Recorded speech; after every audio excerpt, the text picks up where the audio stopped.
Queridos padres, sean pastores de sus hijos. Hagan lo que tienen que hacer. Busquen la crianza de sus hijos no en la subjetividad de sus emociones, sino en la palabra del Señor. Ellas nos llevan a lo correcto.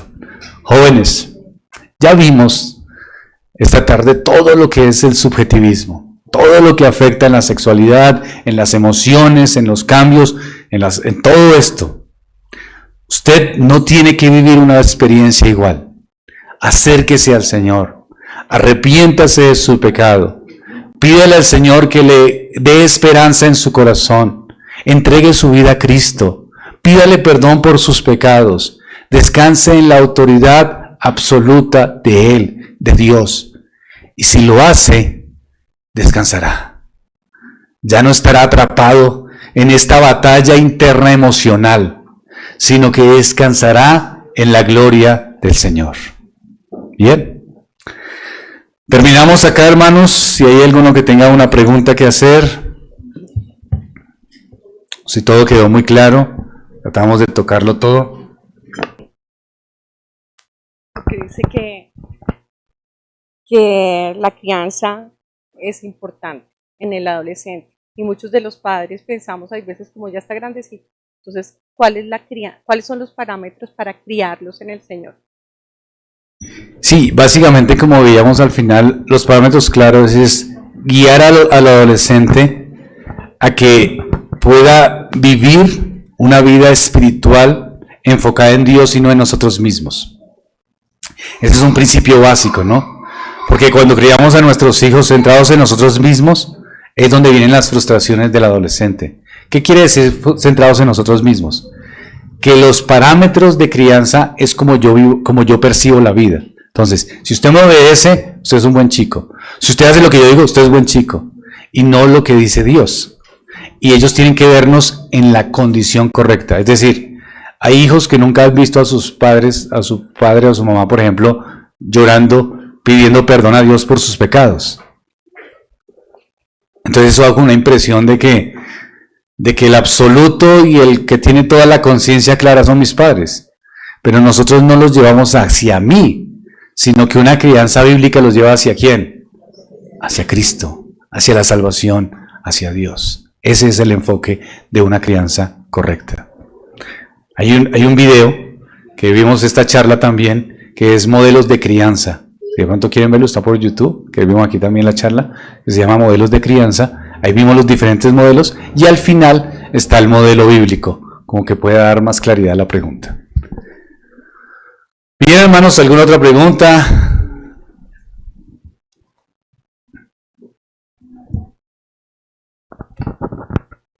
Pastor, ¿cómo se hace en un hogar cuando un padre es cristiano y el otro no, para el manejo de la crianza? Sí, ese era el mismo problema de Agustín de Hipona, ¿no? Su madre era creyente, su padre no era creyente, y su padre enfocó a Agustín en cosas que no eran santas, su madre lo enfocó en las cosas que eran santas. La respuesta es que la madre tiene que hacer lo que tiene que hacer, y Dios obrará. Si usted mira el escrito de las confesiones de San Agustín, él habla de su madre y dice: mi mamá siempre me llegó al Señor, y habla de una manera triste acerca de su papá, porque su papá lo quería llevar simplemente era a la filosofía y al pensamiento, pero él se arrepintió en su madurez y reconoce el poder de Dios y reconoce la labor de una madre. Entonces, ¿qué tengo que hacer? Ser cristiana y orar y esperar en Dios.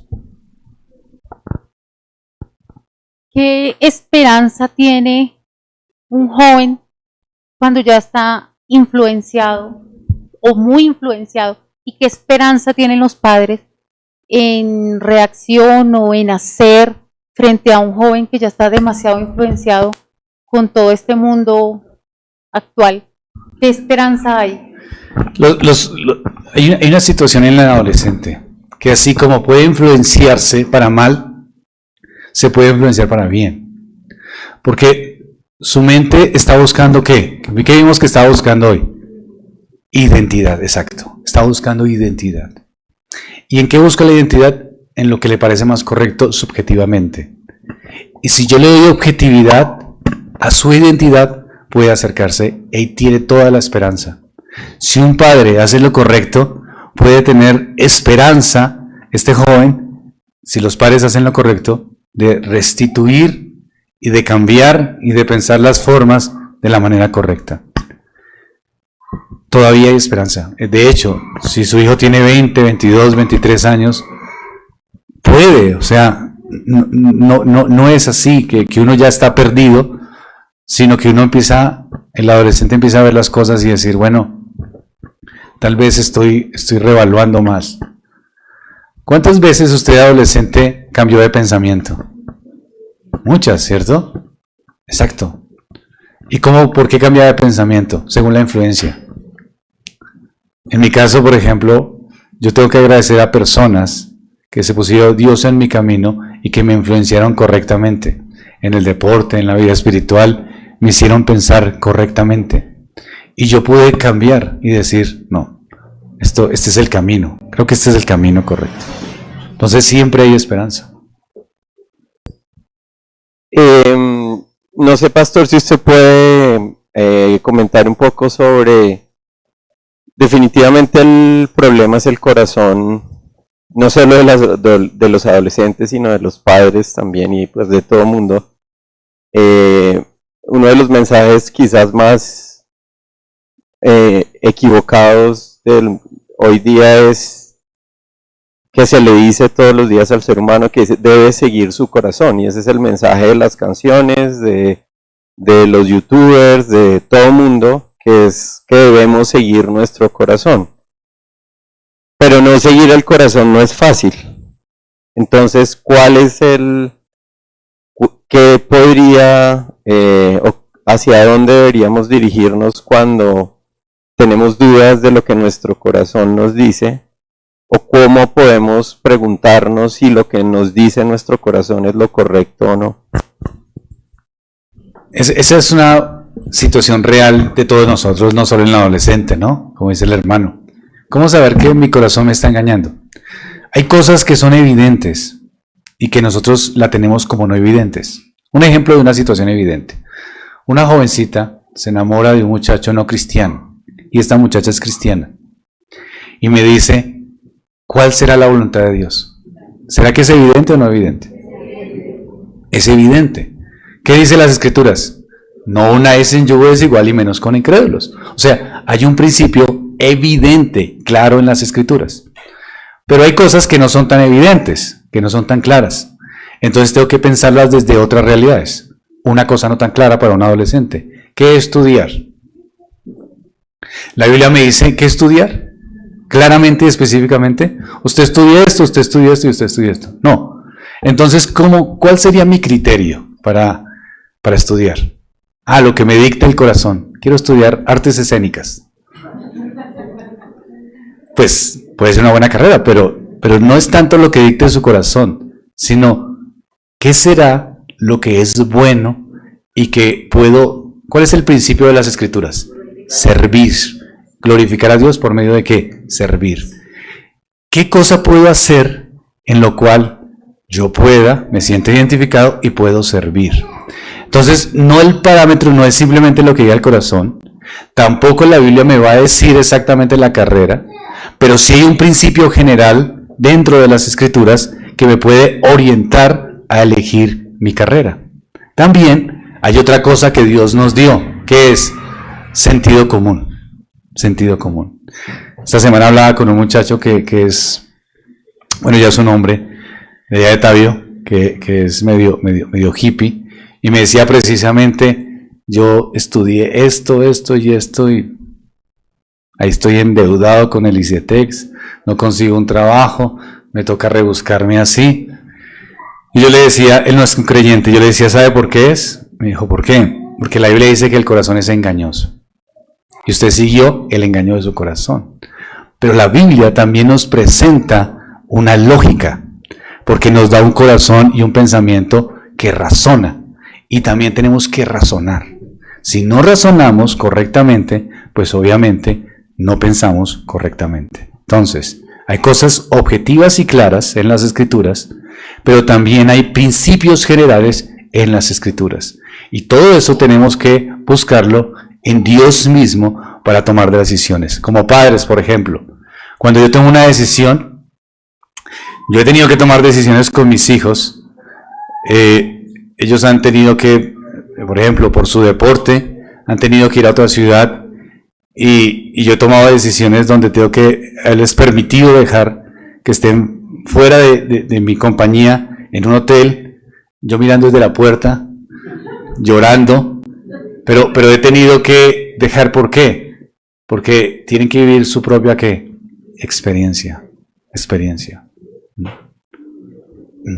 Ahora, no quita mi sufrimiento, ¿no?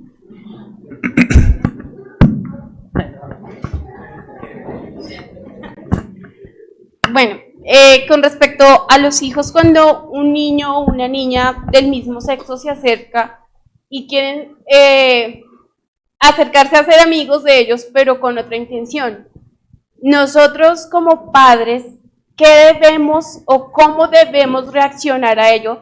Pues porque igual este tipo de personas son seres humanos y la homofobia de nosotros pues no debe ser porque somos cristianos.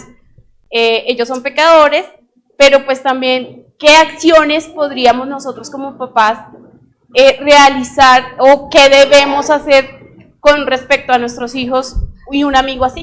Esa es una excelente pregunta. O sea, ¿qué hacer si un hijo mío se acerca a algún amigo que sea homosexual o una lesbiana? ¿Qué hacer? Esa es una muy buena pregunta, porque el qué hacer depende es de quién es mi hijo. ¿Me hago entender? Es decir, si tengo a mi hijo y mi hijo tiene las concepciones claras en cuanto a quién es Dios, quién es Cristo y su obra, seguramente el acercamiento de este muchacho o de esta muchacha homosexual, seguramente ese acercamiento podrá ser una buena oportunidad para que esta persona sea ¿qué? Evangelizada. ¿Por qué? Porque mi hijo tiene unas concepciones claras. Entonces, ¿qué hago en ese caso? Pues estimulo, acerco, apoyo, ¿sí me hago entender? A que mi hijo pueda evangelizar o pueda compartir. Ese es un caso, ¿no? En el caso de que sea lo contrario, de que mi hijo o mi hija no crea que eso sea un pecado, en el caso de que mi hijo no crea que eso sea correcto, la cosa es más compleja. ¿Por qué? Porque obviamente va a traer una afectación. Ahora, ¿qué hago yo? ¿Qué hago yo como padre en ese sentido?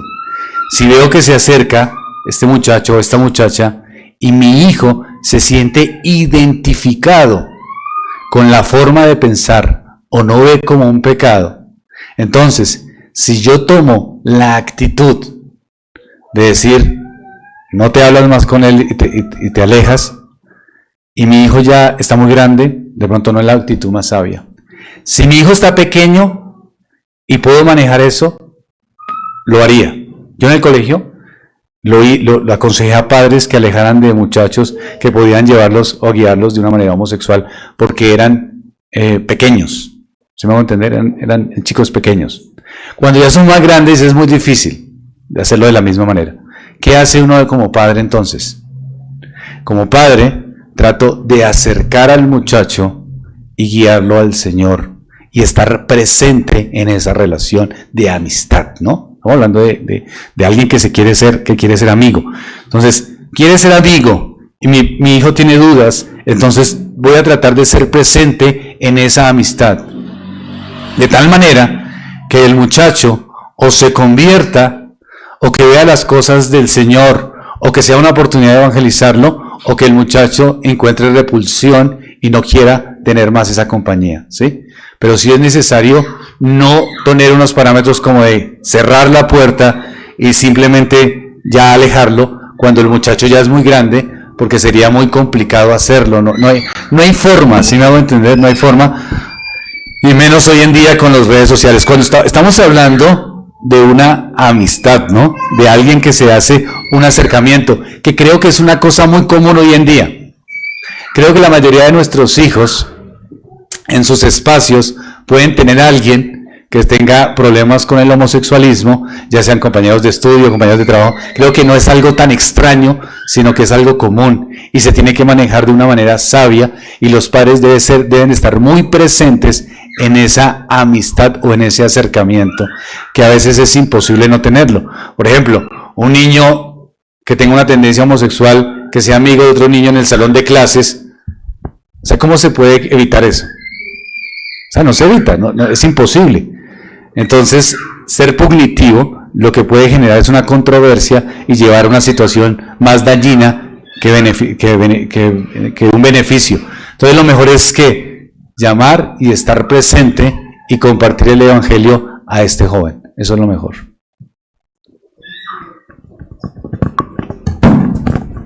Pastor, usted tocó el tema acerca de cuando los adolescentes guardan secretos. ¿Cómo uno como padre puede actuar en ese caso? Digamos, yo me voy a trabajar, mi niño se va al colegio, hay cosas que yo voy a desconocer de su comportamiento, yo lo puedo ver normal, pero a futuro sale a la luz algo que él tenga y es un secreto que él siempre guardó, y seguramente tras de ese secreto habrá muchos más secretos. ¿Cuál puede ser la reacción o cómo puedo yo como padre actuar en esa situación? A veces los padres reaccionan con enojo y indignación, lo cual es válido. Uno se indigna y se enoja, pero que sea válido no quiere decir que me habilite a hacer cosas imprudentes. No quiere decir que uno como padre llega y coge a sus hijos y saca la correa y lo persigue por todo lado dándole correazos porque le guardó un secreto, porque eso ya es complejo. ¿Qué tiene que hacer un padre ante un secreto de un hijo? Tiene que llamarlo y descubrir por medio de preguntas al corazón qué fue lo que lo llevó a guardar ese secreto. Porque es que aquí hay un punto. ¿Cuál es? No simplemente que él haya pecado contra Dios, de pronto secretos de pecado, sino por qué no lo confesó, por qué no pidió ayuda. Ahí hay algo que yo de pronto no estoy haciendo bien, ¿sí me hago entender? O sea, el problema no es que mi hijo tenga pensamientos equivocados, porque todos los tenemos, ¿no? O sea, nosotros aquí ya tenemos 30, 40, 50 y tenemos pensamientos equivocados. El problema es que nuestros hijos tengan pensamientos equivocados y no busquen ayuda para superarlos. Y cuando se descubre esa situación, entonces tengo que ir al corazón y mirar por qué se llegó a eso. O sea, ¿qué estoy haciendo mal también? Sin determinar que el otro actuó en pecado, ¿no? Pero antes de que él reciba una consecuencia y que yo empiece aspectos de restitución, tengo que mirar qué fue lo que lo llevó a ocultarme eso. Entonces me puede decir, ¿por qué me hace un escándalo? ¿Por qué no me va a entender? ¿Por qué usted es problemático? Porque, bueno, muchas cosas. Entonces tengo que revisarme. Pero lo primero es mirar qué pasó. ¿Por qué no le generé la confianza de que mi hijo o mi hija me dijera, papá, estoy pecando contra Dios, tengo esta situación? Puede ser miedo, puede ser muchas cosas, porque ellos tienen que ver en nosotros, lo que tienen que ver en nosotros es que tienen que ver en nosotros que somos sus pastores. Eso es lo que ustedes son para sus hijos, sus pastores. Marcela tenía preguntado.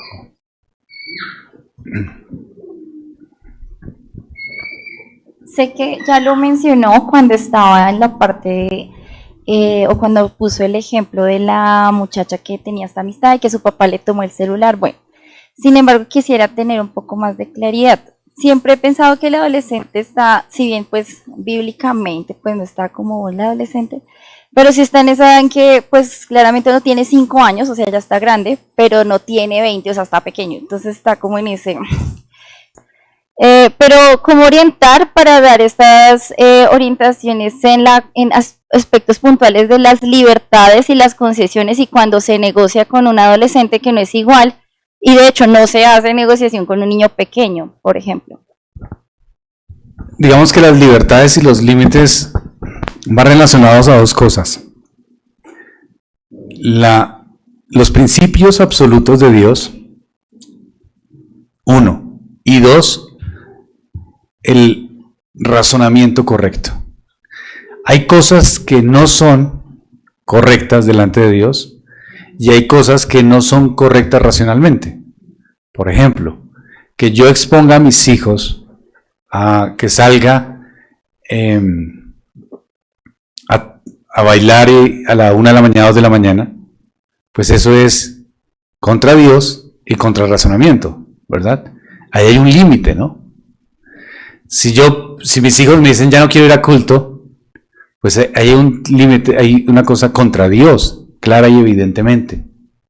Entonces, tengo que sacar mis principios y yo como padre tengo que revisar mis principios y tengo que ponerlos a la luz también de la razón para no poner límites absurdos, porque un padre puede poner límites absurdos. ¿Un límite absurdo cuál es? El que decíamos de sacar el pan a la panadería, que voy a comprar el pan a la panadería. No, usted no me va para allá porque puede pasarle esto. O sea, allí puede haber un límite que absurdo, fuera de la razón correcta. Entonces, como padre, ¿qué tengo que hacer? Voy a poner este límite, pero este límite tengo que verlo a la luz de la razón. ¿Y cuál es la razón? Que Dios nos determina que Él es que soberano, porque mi razón está a la luz de las Escrituras. Y en su soberanía yo descanso. Y no debo poner el límite simplemente por prejuicios subjetivos y no por situaciones de pecado claras. ¿Me hago entender? Es decir, un límite por una situación de pecado clara es válido, pero un límite puesto simplemente por una subjetividad emocional, eso puede traer confusión y puede ser engañoso. Tenemos que pensar sabiamente y no emocionalmente al momento de poner límites. No hace esto, no va con eso, no hace esto, no va lo otro. Y después como que piensa bien y dice, no, pero como que estaba exagerando. No, mentira, sí puede ir. O sea, ya todo es enredado, si me hago entender, ya todo está enredado. Entonces es un padre o una madre que ambigua, subjetivo en sus pensamientos. Cuando nos dice que tenemos que ser pastores, pues uno pasa saliva, pero porque al mismo tiempo nosotros tenemos que poner tropiezo al pecado. Entonces yo pienso que también ellos puede ser que nos oculten cosas porque sabe que está mal y porque si es evidente, pues vamos a cortar ciertas situaciones. ¿Cómo poder llegar al corazón de eso? Porque tenemos ese poder también como papás. Vamos a ponerle tropiezo. No es tanto como si viene alguien de la iglesia y le dice a que nosotros, si nos va a contar a nosotros, vamos a poner medidas. Sí, por ejemplo, o sea, ¿qué estabas pensando cuando hacías lo que hiciste? ¿Qué estabas pensando? No es ¿por qué lo hiciste? No, ¿qué estabas pensando? Si yo llego a llegar a lo que estaba pensando mi hijo, estoy llegando al corazón. Si yo le digo, ¿por qué lo hiciste? ¿Por qué estás jugando videojuegos hasta 2 de la mañana? ¿Por qué lo hiciste? Pues obviamente porque lo divierte. Pero, ¿qué estabas pensando mientras que lo hacías? Y alrededor de esa pregunta puedo llegar y girar en el corazón. No, o sea, no sé exactamente qué estaba pensando, solo quería hacerlo, pero estabas pensando en Dios, estabas pensando en lo que hemos hablado de este tema, estabas pensando, sí, sabes que sí, yo lo pensé. ¿Y qué pensaste? Que tal vez no se darían cuenta. Exacto. Me estoy acercando ¿a dónde? Al corazón. Eso es un pastor, ¿no?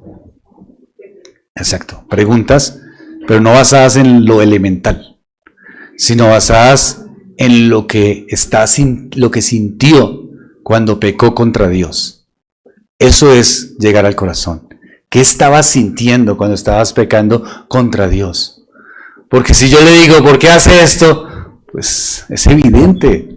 porque hay un gusto en hacerlo, ¿cierto? Porque el pecado es atractivo. Pero si pregunto, ¿qué proceso mental estaba teniendo mientras que hacía el pecado? Ahí voy a descubrir cuál es el ídolo que tiene en el corazón. Y seguramente ese ídolo es otra cosa que no es Dios. Y necesitamos poner a Dios allí y decirle que Dios es superior. Y respecto a la guerra que todos los padres de familia, especialmente cristianos, tenemos contra la cultura posmoderna, pues me parece que es bastante desigual en el sentido de que yo con mi hijo puedo hablar 10, 15 minutos al día, mientras que el posmodernismo, mi hijo lo recibe por televisión, lo recibe en el cine, inclusive va al colegio y ya lo están adoctrinando en sus formas de pensamiento político, sus conceptos de la vida, incluyendo términos como el aborto y un bombardeo continuo que los jóvenes, desde inclusive los niños están recibiendo. Y es esa guerra que nosotros como creyentes tenemos con ese lobby que es un monstruo, y muchas veces son tantos temas que nosotros como cristianos no estamos en capacidad de responder, o inclusive los niños crecen y estos lobbies se han tomado inclusive todas las instituciones educativas, los colegios, desde los preescolares, ¿sí? Los están educando hasta las universidades. Uno entra a cualquier universidad ahorita, inclusive las universidades más prestigiosas, y son focos de progresismo y de pensamiento liberal, donde cuando nosotros como cristianos, si nos damos cuenta, nuestros hijos ya adultos tienen un pensamiento que inclusive nos sorprende, porque hasta ateos se vuelven inclusive así, viniendo de hogares cristianos, ¿sí? Y mi pregunta es, yo como padre de familia, ¿cuáles son mis armas? ¿Cómo me debo educar yo para tener a veces conversaciones con mis hijos muchas veces sobre temas que ni siquiera conocemos? Sí, digamos que esa pregunta parte de una visión equivocada. ¿La visión equivocada cuál es? Que no es en sí mismo una situación desigual. Es decir, el mundo sí bombardea a nuestros hijos de una filosofía incorrecta. Eso es verdad, totalmente verdad. Pero son mis hijos. El hecho de que sean mis hijos ya parte de una ventaja sobre el mundo. ¿Cuál sería la respuesta a la pregunta? Sea un padre cristiano. Eso es la respuesta. Porque o si no, las generaciones de las generaciones de las generaciones que han existido hasta ahora en un mundo diferente, en diferentes circunstancias, entonces no hubieran tenido esperanza. El cristianismo avanza y muchos creyentes o hijos de creyentes, están en las iglesias. ¿Por qué? Porque la gracia de Dios es abundante, pero también porque sus padres fueron padres cristianos. Y eso es lo que estamos haciendo, preparándonos para ser padres cristianos. Pero no estamos en una situación de escondidos ante un mundo que nos sumerge. No. ¿Saben algo natural? Que su hijo lo ve a usted y dice, usted es mi papá. Eso es natural. Hay una ventaja sobre cualquier filosofía, ¿sí me va a entender? Porque usted es el papá. Entonces, ¿qué tengo que hacer? Pues sea papá. Papá cristiano. Y si es papá cristiano, entonces toda esa circunstancia del mundo se va a minorar. ¿Por qué? Porque usted está ejerciendo su rol. ¿Cuándo es el problema? Cuando usted no ejerce su rol. Si usted no ejerce su rol, entonces alguien lo ejerce. ¿Y quién lo ejerce? Toda esta filosofía. Toma a los jóvenes y le dicen a los padres, ¿ustedes no están haciendo su trabajo? No, bueno, yo lo hago. Y los llevan por donde no es Dios. Bueno, ya en este caso, pues no de parte del adolescente. ¿Sí? Cuando yo era adolescente, por lo general yo demandaba de mis padres algo objetivo. como, no sé, mi padre o mi madre me dan una orden y yo mandaba un por qué, ¿verdad? Entonces yo demandaba un por qué y la respuesta es porque yo soy su papá, porque yo soy su mamá. Por supuesto, para mí eso no era suficiente. Entonces, poniendo el ejemplo que tú pusiste de en la conversación de WhatsApp que se le encontró discutiendo con un adulto que estaba teniendo una red, ahí obviamente el adulto malicioso tenía razones. Pero si uno le pregunta a papá por qué la homosexualidad es mala o cualquier otra cosa es mala, si la respuesta es porque yo soy su papá, obviamente esa objetividad ya no va a ser buscada de los padres. Entonces yo diría que los padres también deberían darle ese tipo de objetividad a los niños, porque si le dicen porque sí o porque su papá, porque si no lo hace le pego, eso ya no genera una objetividad. Ambas cosas son ciertas, ambas, o sea, es decir, yo nunca a mis 46 años no necesariamente voy a estar de acuerdo con Dios. Y tengo que decir, es simplemente porque Dios lo dice. ¿Sí me hago entender? Ya viejo, canoso y todo, tengo que levantarme y Dios dice esto y yo digo, no estoy de acuerdo, pero lo hago. ¿Por qué? Porque Dios dice. Entonces, en algunos momentos he tenido que llegar a esa conclusión, ya viejo, ¿sí? Pero en muchos otros, Dios me argumenta, como estamos viendo hoy. Todo lo de la subjetividad es un argumento de Dios, de que estemos cuidadosos. ¿Sí ven todo esto de Saúl, de Samuel, todo esto de la subjetividad, de los tesoros en el cielo? Todo eso es una argumentación divina, para que podamos comprender que poner nuestros pensamientos en este mundo no es lo correcto, sino que la verdad objetiva de Dios es lo correcto. Entonces, en algunos casos hay mucho que decir y tenemos que argumentar y tenemos que estudiar. Por eso hicimos lo de la batalla por la pureza sexual, modelos de crianza, todo lo que hemos trabajado en nuestra iglesia para ayudar a jóvenes, crianzas y adolescentes, todo eso basado en la palabra del Señor. Pero en otros momentos solo tenemos que decir amén, sí Señor, Dios lo dice, ¿sí? Entonces, ambas cosas. Ahora, si el padre no se esfuerza en prepararse, creo que el padre está equivocado. Creo que el padre está equivocado y creo que muchos padres no lo hacen.